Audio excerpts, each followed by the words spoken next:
Wipe and reshape the caulk nozzle immediately after use, so buildup never ruins your next run. After finishing a bead, remove excess caulk from the nozzle rim with a putty knife or a firm rag. Then squeeze a small amount back into the cartridge or onto a scrap surface to clear the tip. Use a short length of scrapboard or cardboard to run along the nozzle tip to restore the intended opening shape for round or angled cuts. If you use a cap, avoid forcing it over a softened tip because that will deform the profile.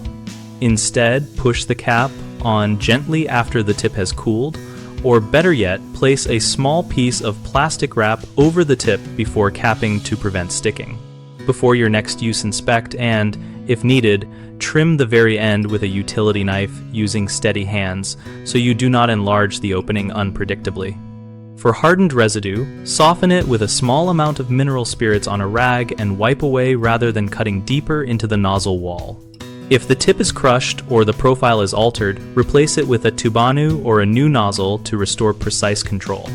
Common mistakes include leaving a glob of caulk to harden on the nozzle, which then requires excessive trimming and creates an uneven bead, so wipe it clean and clear the outlet before capping. Another frequent issue is forcing a cap onto a hot or flexible tip, which flattens the profile, causing a ragged line. So either let the tip firm up or protect it with plastic before capping. People also keep using a deformed tip and blame their technique rather than the tool. So swap in a Tubanu or new nozzle immediately when the cut shape changes and you will regain predictable flow. BigHomeProjects.com connects homeowners with local contractors and provides project information that helps achieve clean caulking results.